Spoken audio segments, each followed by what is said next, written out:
Praktikum IPA di SD, sifat-sifat cahaya, Natasha Preslia Bayu Purba, dengan NIM 8601330081. Tujuan praktikum: mengetahui bahwa cahaya dapat merambat lurus, mengetahui bahwa cahaya dapat dipantulkan, mengetahui bahwa cahaya dapat menembus benda bening.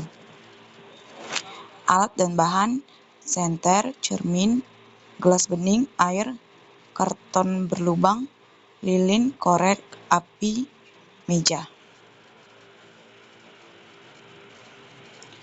Prosedur percobaan. Yang pertama, cahaya merambat lurus. Siapkan karton yang udah diberi lubang di tengah. Letakkan karton secara sejajar. Kemudian nyalakan senter dan arahkan ke lubang karton. Terakhir, amati cahaya yang melewati lubang karton. Yang kedua, cahaya dapat dipantulkan.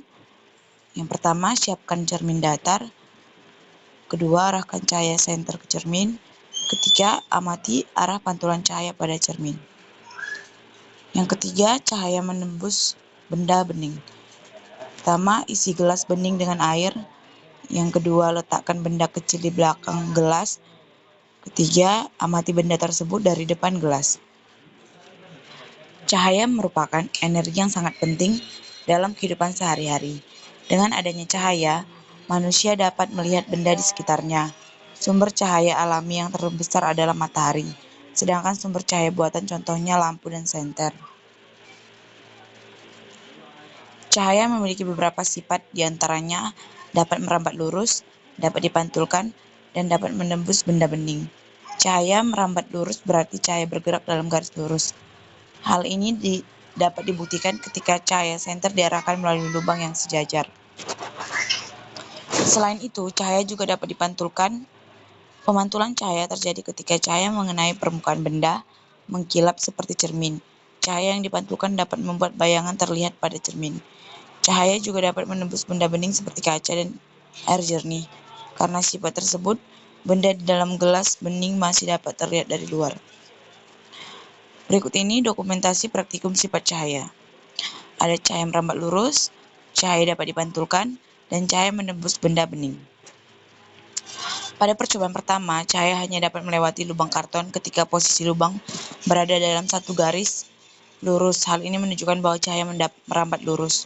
Yang kedua, pada percobaan kedua, cahaya senter yang mengenai cermin dipantulkan kembali. Pantulan cahaya terjadi karena permukaan cermin licin dan mengkilap. Pada percobaan ketiga, benda di belakang gelas bening tetap terlihat. Hal ini membuktikan bahwa cahaya dapat menembus benda bening seperti kaca dan air jernih. Cahaya dari senter dapat melewati lubang karton yang sejajar sehingga membukti bahwa cahaya merambat lurus. Cahaya yang diarahkan ke cermin dipantulkan ke arah lain. Benda di belakang gelas bening masih terlihat dengan jelas karena cahaya dapat menembus benda bening.